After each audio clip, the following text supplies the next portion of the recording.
Welcome friends, GK GS foundation চ্যানেলে আবারও আপনাদের স্বাগত জানাই। তো বিহার স্টেট সার্টিফিকেট 2024-এর ডিস্ট্রিবিউশন অলরেডি শুরু হয়ে গেছে এবং আমরা যারা পশ্চিমবঙ্গের বিভিন্ন জেলা থেকে পাটনাতে সার্টিফিকেট আনতে যাচ্ছি তাদের অনেকেরই বিভিন্ন সমস্যার সম্মুখীন হতে হচ্ছে। তো সেই সমস্ত সমস্যাগুলি এবং সেক্ষেত্রে আমাদের করণীয় কী বা কোন কোন বিষয়ের উপর আমাদের আগাম সতর্কতা অবলম্বন করতে হবে, আমরা যারা এই 16 তারিখ বা এর পরের যে ডেটগুলো রয়েছে এর পরের ডেটগুলোতে যারা সার্টিফিকেট আনতে যাব তাদের কয়েকটা বিষয় কিন্তু আগাম মাথায় রাখা উচিত। তো সেই বিষয়গুলো নিয়ে কিন্তু আমি এই ভিডিওতে আলোচনা করব, তাই ভিডিওটি প্রথম থেকে শেষ পর্যন্ত দেখার অনুরোধ রইল। এই ভিডিওটি দেখলে তোমাদের অনেকটা কিন্তু হেল্প হবে বা অনেক বিষয়ে সুবিধা হবে, যাতে তোমরা পাটনাতে গিয়ে কোনো সমস্যার সম্মুখীন না হও। দেখো, সার্টিফিকেট ডিস্ট্রিবিউশনের ডেট অলরেডি আমরা সকলে জানি 15/4/2025 থেকে সার্টিফিকেট প্রায় 11টা স্কুলে, পাটনার 11টা স্কুলে ডিস্ট্রিবিউশন শুরু হয়ে গেছে এবং 24/4/2025 পর্যন্ত এই ডিস্ট্রিবিউশন চলবে। আপনারা অলরেডি আপনাদের কোন ডেটে পড়েছে, কোন স্কুলে পড়েছে এ বিষয়ে অবগত হয়েছো। যদিও এখনও পর্যন্ত এ বিষয়ে কেউ অবগত না হয়ে থাকো তো আমাদের অফিসিয়াল টেলিগ্রাম চ্যানেলে আপনি যুক্ত হয়ে সেই পিডিএফটি দেখে নেবেন, আপনার রোল নাম্বারের সাথে মিলিয়ে দেখে নেবেন যে আপনার কবে পড়েছে। তো আশা করি ধরে নেওয়া যায় প্রায় 100% মানে সবারই জানা হয়ে গেছে যে আমাদের কোন স্কুলে কবে যেতে হবে।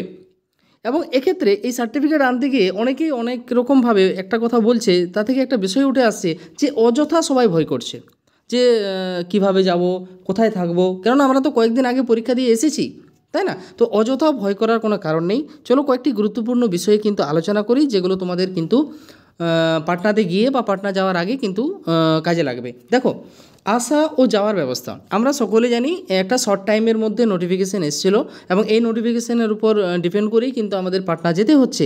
তাই আমাদের অনেকেরই ট্রেনের টিকিট পাওয়া যাচ্ছে না, হয়তো যাওয়ার পাওয়া যাচ্ছে, আসার পাওয়া যাচ্ছে না, বা আসার পাওয়া যাচ্ছে, যাওয়ার পাওয়া যাচ্ছে না। এক্ষেত্রে একটা কথা বলবো, তোমাকে কিন্তু কোনো রকমের পাটনা পৌঁছতে হবে। তাই যাওয়ার ব্যাপারটা কনফার্ম করো, পাটনার যে তুমি যাচ্ছ এই ব্যাপারটা ক্লিয়ার করো এবং যে ট্রেনে যাচ্ছ সেটা ক্লিয়ার করার পর ওখান থেকে যেটা তুমি রিটার্ন আসবে, তো সেক্ষেত্রে যদি ট্রেনে আসো তাহলে জেনারেল বগিতেও বা জেনারেল যে কোচগুলো হয় বিভিন্ন ট্রেনে সেগুলোতেও তুমি আসতে পারো। এবং সেক্ষেত্রে একটা কথা বলবো যে আসা যাওয়ার খুব একটা অসুবিধা কিন্তু পাটনাতে হবে না, কেন আমরা সকলেই জানি প্রচুর পশ্চিমবঙ্গের বিভিন্ন ডিস্ট্রিক্ট থেকে প্রচুর সংখ্যক কিন্তু ট্রেন রয়েছে, সেক্ষেত্রে আসা যাওয়ার খুব একটা অসুবিধা হবে না।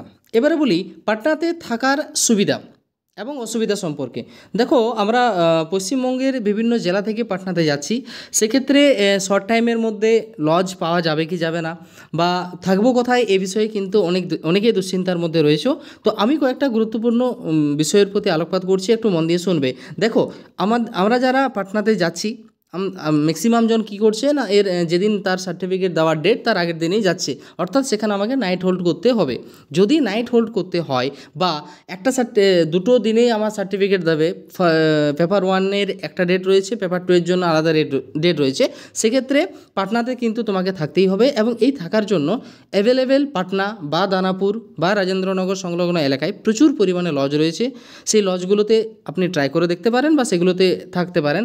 এবং আরেকটা বিষয় বলছি, পাটনা সাহের সেখানে যে গুরুদুয়ারা রয়েছে সেই পাটনা সাহেরের গুরুদুয়ারাতেও কিন্তু আপনারা থাকতে পারেন। সেখানে কিন্তু খুব কম খরচে এসি এবং নন এসি উভয়তে কিন্তু থাকা যাবে। এসির ক্ষেত্রে খুব জোর 4 থেকে 500 টাকা ভাড়া পড়বে, সেক্ষেত্রে 5 থেকে 6 জন একসাথে থাকা যাবে। এবং পাটনা গুরুদুয়ারে যদি থাকা হয় তাহলে খাওয়া একদম বিনামূল্যে, এটা আমরা সবাই জানি, কেন গুরুদুয়ারে বিনামূল্যে খাবার বিতরণ করা হয়। হ্যাঁ, সেক্ষেত্রে আপনি যদি কিছু দান করবেন সেই গুরুদুয়ারের জন্য সেটা একটা আলাদা ব্যাপার, কিন্তু এখানে খাওয়ার ব্যাপারটা কিন্তু সম্পূর্ণ বিনামূল্যে। এবং থাকার জন্য এসি রুম যদি নিতে চান তাহলে মোটামুটি 4 থেকে 500 টাকা, আর নন এসি হলে মোটামুটি 2 থেকে 300 টাকার মধ্যে পেয়ে যাবেন। সেটা একজনের জন্য নয়, 3-4 জন মোটামুটি একসাথে থাকা যাবে। তাহলে পাটনাতে থাকার কোনো অসুবিধা নেই, অ্যাভেলেবেল লজ রয়েছে। আবার অনেকে গ্রুপ বেঁধে বলছে যে আমরা পাটনা স্টেশনেই থেকে যাব, সেটাও অনেকে করতে পারে। যারা মেল ক্যান্ডিডেট তারা অবশ্যই কিন্তু সেই উপায়টাও অবলম্বন করতে পারে। কিন্তু অনেক ফিমেল ক্যান্ডিডেট রয়েছে যে দিদি এবং বোনরা যাবে সেখানে, তো তাদের জন্য অবশ্যই লজ এবং না হলে গুরুদুয়ারাতে আপনারা কিন্তু উঠতে পারেন। এই একটা ব্যাপার বললাম যে পাটনাতে থাকার কোনো অসুবিধা নেই। সবচেয়ে বেশি সমস্যা যেটা অনেকের হচ্ছে, অনেকে আমাকে ফোনও করেছিল, বলছিল যে স্যার একই দিনে 2টি সার্টিফিকেট তোলার আমার ডেট পড়েছে, সেক্ষেত্রে অনেক প্রবলেম হবে কি হবে না, বা স্কুলগুলোর ডিস্টেন্সে বা কীরকম রয়েছে। তাহলে একটা কথা বলি, যে সমস্ত স্কুলে স্ট্যাটাস সার্টিফিকেট ডিস্ট্রিবিউশন হচ্ছে পাটনাতে, সেই স্কুলগুলো মোটামুটি 10 থেকে 12 কিলোমিটার রেডিয়াসের মধ্যেই রয়েছে। অর্থাৎ খুব যে দূরবর্তী 40-50 কিলোমিটার দূরে একটা স্কুল রয়েছে আর একটা এই মানে এরকম কোনো কন্ডিশন নেই।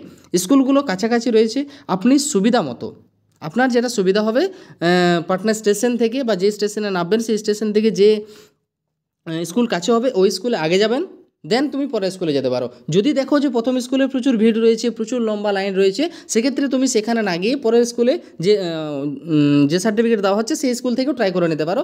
অর্থাৎ দুটো স্কুল থেকে যদি কারো দুটো সার্টিফিকেট তুলতে হয় পেপার 1 এবং পেপার 2 এর জন্য, সেক্ষেত্রে একই দিনে হলে কোনো অসুবিধা হবে না। সেক্ষেত্রে আপনাকে আগেই গুগল ম্যাপে পুরো বিষয়টা পুঙ্খানুপুঙ্খ বিষয়টা জেনে নিতে হবে যে কোন স্কুল থেকে কোন স্কুলের ডিস্টেন্স কতটা এবং সেখান থেকে পাটনা স্টেশনের ডিস্টেন্স কতটা। এই ব্যাপারে একটুকু আগাম সতর্কতা অবলম্বন করলে মনে হয় না যে কোনো অসুবিধা হবে। তাহলে একই দিনে দুটো সার্টিফিকেট তোলারও কোনো প্রবলেম নেই। অনেকেই আমার রিসেন্টলি 15 তারিখে কয়েকজন বন্ধু গিয়েছিল, তারা দুটো সার্টিফিকেট একই দিনে তুলেছে, কোনো অসুবিধা নেই, বিন্দাস তারা গেছে এবং সেখানে সার্টিফিকেট তুলে রিটার্নও চলে এসছে, তাই না? তো আবার একটা মোস্ট ভাইটাল কোয়েশ্চেন যেটা বিভিন্ন গ্রুপে ঘোরাফেরা করছে যে স্যার অ্যাডমিট কার্ড বা ওয়েব কপি যদি না থাকে তাহলে করণীয় কী? তাহলে একটা কথা বলি, দেখো যেহেতু নোটিফিকেশনে এর আগের নোটিফিকেশনে বলা ছিল অ্যাডমিট কার্ড, ওয়েব কপি এবং একটা পেহচানপত্র অর্থাৎ আইডেন্টি কার্ড লাগবে, কিন্তু এখন আমাদের যে নোটিফিকেশনের মাধ্যমে আমরা জানতে পারলাম আমাদের ওই স্কুলে পড়েছে এবং এই হচ্ছে আমাদের রোল নাম্বার, তার বেসিসে আমাকে এই ডেটে যেতে হবে, সেই নোটিফিকেশনে স্পষ্ট বলা আছে অ্যাডমিট কার্ড অথবা ওয়েব কপি, স্ল্যাশ দেওয়া আছে দেখবে। তাহলে অ্যাডমিট কার্ড অথবা ওয়েব কপি যে কোনো একটা যদি থাকে তাও কিন্তু আপনি সার্টিফিকেট গিয়ে তুলতে পারবেন, কোনো অসুবিধা হবে না। তবে মাস্টলি আপনাকে আধার কার্ড নিয়ে যেতেই হবে বা স্টেট গভর্নমেন্ট বা সেন্ট্রাল গভর্নমেন্টের যে আইডি কার্ড রয়েছে সেই আইডি কার্ড কিন্তু আপনাকে নিয়ে যেতে হবে, যে আইডি কার্ডে কিন্তু আপনার চেহারা যেন স্পষ্টভাবে বোঝা যায়, কোনো ব্লার যেন না থাকে। এই বিষয়টার প্রতি একটুকু নজর দেবে, যে কেননা আমি যদি আধার কার্ড নিয়ে গেলাম এবং সেই আধার কার্ডের সাথে আমার মিলছে না, ফেস অনেক ক্ষেত্রে অনেকের মিলে না, তো মোটামুটি সেই ডকুমেন্টসটি তুমি নিয়ে যাবে যার সাথে তোমার চেহারার মিল রয়েছে। অনেকের হয়তো অনেক আগে আমি কোনো কার্ড করেছি, হয়তো এপিক কার্ডে আমি নিয়ে গেলাম কিন্তু দুই চেহারার মধ্যে অনেক পার্থক্য, এরকম নয়, মোটামুটি সেই কার্ডটি নিয়ে যাবেন যেটির সাথে কিন্তু আপনার চেহারার মিল রয়েছে, তাই না? তো এই ব্যাপারটা একটু মাথায় রাখবে, আধার কার্ড নিয়ে গেলে সবচেয়ে বেস্ট হয়। অ্যাডমিট কার্ড বা ওয়েব কপি এই দুটোর মধ্যে যে কোনো একটা হলেই চলবে, দুটো যদি হয় কোনো অসুবিধা নেই, কিন্তু যদি আমার অ্যাডমিট কার্ড হারিয়ে গেছে শুধুমাত্র ওয়েব কপি আছে তাও চলবে, ওয়েব কপি আছে অ্যাডমিট কার্ড নেই তাও চলবে, তাই না? কেন অ্যাডমিট কার্ড তো আমাদের পরীক্ষার সময় নিয়ে নেওয়া হয়েছিল, তাই অ্যাডমিট কার্ডের ব্যাপারটা ওরা বেশি চাইছে না, ওরা ওয়েব কপি চাইছে। ওয়েব কপিও যদি আমার না থেকে থাকে, আমার অ্যাডমিট কার্ড থাকে, তাহলে সেক্ষেত্রে কিন্তু আমি এই দুটোর মধ্যে যে কোনো একটা নিয়ে গেলেও আমার কোনো অসুবিধা হওয়ার কথা নয় বা অসুবিধা হয়নি এর আগের দিনে, অর্থাৎ 15 তারিখে যারা সার্টিফিকেট তুললো তাদের কাছে সেই ইনফরমেশনই পাওয়া যাচ্ছে যে শুধুমাত্র ওয়েব কপি এবং আধার কার্ড দেখিয়েই আমি আমার সার্টিফিকেট তুললাম এবং কোনো অসুবিধা নেই। বিশেষ করে পাটনার গোলঘর যে বিদ্যালয় রয়েছে সেখানে কিন্তু খুব সামঞ্জস্যপূর্ণ এবং খুব সিস্টেমেটিক ওয়েতে সেখানে সার্টিফিকেট ডিস্ট্রিবিউশন হলো, খুব ভালো লাগলো, এর ভালো লেগেছে বলছে যারা গিয়েছিল তারা খুব ভালো ফিডব্যাক দিয়েছে।